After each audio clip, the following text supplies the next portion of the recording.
Hello, this is Robyn of Heart Guided Intuition. Here is your July 2020 monthly reading for those born under the sign of Aquarius. Okay, so hello, my Aquarian friends.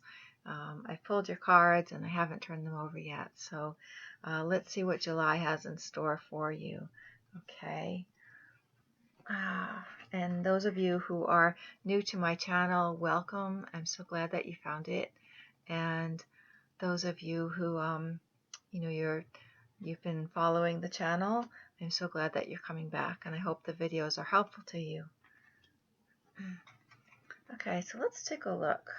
Oh, interesting.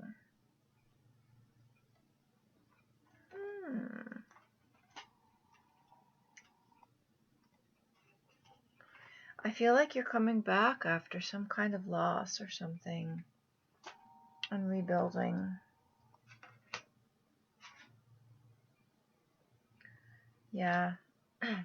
It might be a relationship. There's some kind of loss.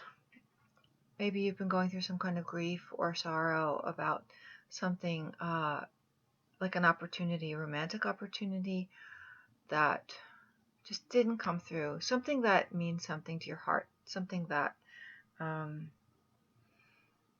meant a lot to you emotionally. It's an emotional attachment, a heart connection of some kind. So it doesn't have to mean a romantic relationship. It could mean any kind of relationship. Just something that meant a lot to you. It could even mean something that you do, that you love to do. So it's the Five of Cups. But I always see hope in the Five of Cups because, grief, even at the worst of our grieving, at the height of our sorrow after a loss, it eases after a while. There are some things that we lose that we always remember, we always miss them, but that edge can be, kind of taken off with time. With time, we're able to breathe again. And this is I always see these two cups behind the Five of Cups. And yes, I know that my camera sees things in reverse, but I look at the two cups behind this man who's grieving. And I always say my readings are gender fluid. So, just because it's a man or woman, king or queen, whatever, the cards come up as, however it resonates with you, because they're all different energies. So there's hope when, it's a time of, I feel like you're coming to the end of this, because the card that came up with it is this card. And this is renewed energy. This is the energy that comes in when something new is about to be born. Okay? So through the grieving and through the loss, you're actually coming to a point where you're able to visualize something new. You're able to actually entertain the idea that at some point you're going to be ready for something new, for something. You're already thinking about it. And it's there waiting for you when you're ready. It absolutely is. In the meantime, the color card that's coming up for you is gray. Scan your body. If you can see, it's kind of like a statue. It's a close-up of a statue with these two hands. And it's, the hands are, it's kind of like a Buddha's hands. But it's been sitting too long and been neglected too long. And maybe it's time to move again. And take care of yourself. Tune into your body and how this loss and how this period of stagnation, I want to say stagnation, but it might just be like feeling quiet and feeling introspective. Actually, the Hermit card's coming up. This period of introspection is here. And it's kind of about to pass because you're allowing yourself to kind of dream of something new, think of something new, the next step, the next thing, whether it's a relationship, however this is resonating for you. There's something that you are allowing yourself to think of again that you haven't in that time you've been grieving. And yes, it might take more time, but the Hermit isn't a grieving card. So this is kind of the next step, I guess, is being in that place of contemplation and really figuring out what is it that you want, what is it you want to be moving into next. There's energy available to you, something new coming in, a new beginning. After every loss, there's change, there's a shift, and you can call it a new beginning. I call it a new beginning because um, it's just after every ending, something shifts, and it's time to really look deep within and really examine, and you have, as to what you want to build. And this is actually a really positive card because that even if you bring in these different elements of things that don't seem to work, you're able to build something very solid and very stable from them.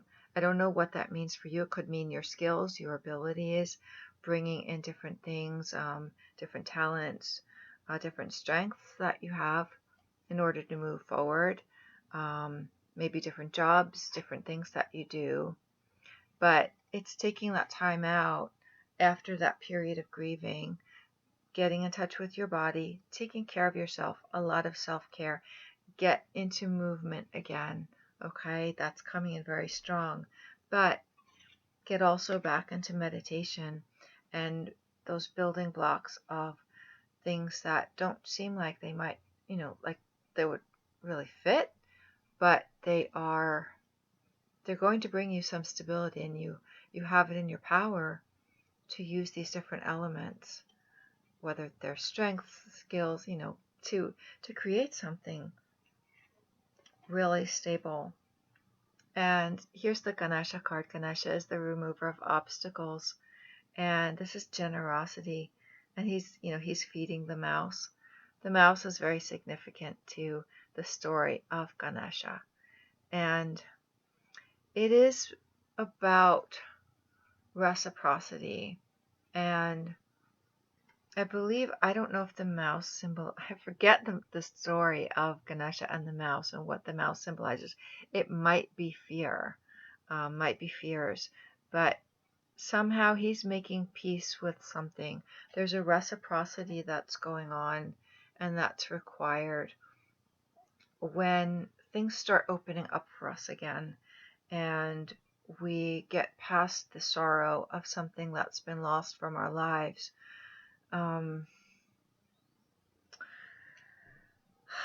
There's a reciprocity required, there's an openness required in order to receive everything that you're thinking of here and the Hermit card, and everything that you want to build new in your life. There is an openness of heart, a compassion for yourself and for the other that's required in order for you to get the momentum, to bring that momentum forward into something new, to be able to see clearly something new.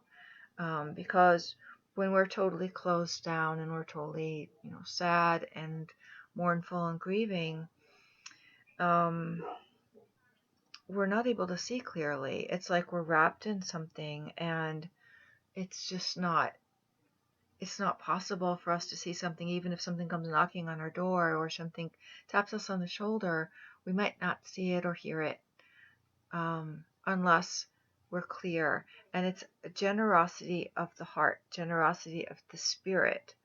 And a generosity can mean an opening and a giving of oneself in order to be receptive.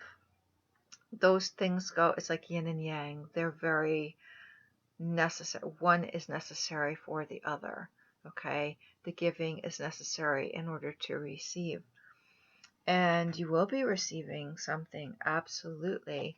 Now this is the Seven of Wands. This is kind of taking yourself out of a situation where you might be criticized, where you have to defend yourself, where you feel like you have to defend yourself, and moving into your own space, moving into a better place for yourself, and knowing your worth. And also, the Ten of Pentacles can mean you're coming into money, can mean riches, wealth, job is like giving you a promotion, whatever it is that you're going to be doing very well financially, a lot of prosperity. But I also see prosperity as prosperity on the inside, especially since I feel like this has to do with some kind of a relationship situation, but it doesn't necessarily have to do with business. It could if that's how it resonates for you, but it has to do with you being you. This is the card of, I call it the fellow. He's the fellow. This is a mature person who has always been different. And maybe when they were younger, they didn't fit in. Maybe other, youngsters did, kind of ridicule this person and made him feel a little out of sorts. But at this point in his life, this person is totally secure. He's like, I know who I am. I know what my gifts are. I know what my strengths are. I know what I have to offer the world. I know who I am, and I'm totally cool with that. That's who this guy is. That's what your riches are. And if it means actual wealth, money, then yeah, all more power to you. But I really believe that this is defending who you are once you come to that conclusion of what you want in your life and what you want to build. That's different than what has been left behind. You're going to come out with a much deeper knowing of yourself, and it's going to feel like wealth. And that's the real key to this, to this July reading for you, Aquarius, is this feels like a very transformative month for you, where you're going from a place of loss to a place of, wow, this is like, I know myself, I know my worth, I know what I have to offer, I know what I want. And the fairy card, the fairy oracle card, is the Midnight Prince. This says, ask for what you want and be honest. And this is a card of getting your wishes granted. Okay? Wishes granted, you could say that, or you can say having your vision manifest. Okay? Manifesting the vision that you took time. You took time to really do a lot of self, inquiry, self reflection, and you're generous of spirit to be able to open and receive. You're seeing your worth. You're becoming your truest self and being okay with that. Maybe for the first time ever, but maybe the past situation didn't allow you to be yourself. Maybe the past situation that, you're just coming through grieving some kind of loss. Maybe it didn't allow you to truly blossom. Well, you're able to truly blossom now once you can shift that and the grieving kind of subsides a little. Not that we ever get over any big loss in our life, but like I said, the edge can be taken off so we can see clearly and know who you are and step away from anything that feels toxic and be very clear on what you want to manifest, because this is a time and this is a month where once you step into your sovereignty, your being, your truth, your authentic self, who are you? What do you do? What do you want? That's what this reading's asking you for July. What do you want? What do you truly want? Not what someone else wants for you, not what you think is expected of you, not what you've been doing if that doesn't feel right to you. If there's something you've been neglecting or something that you've always wanted to do that feel like it makes your heart sing, that's what you're meant to be doing. And hold that vision for yourself, because right now it's a really big manifesting time. So July sounds like a really powerful time for you, Aquarius. It really does. So I hope this reading was helpful, and may you be well, and may you be safe, and just peace, love, and blessings to all of you, okay? And please subscribe if you haven't done so already, just a little button down below. And if you would like to be notified whenever I post new videos, because I also do daily readings, just click the little bell, okay? So peace, love, and blessings to you. Thanks for watching.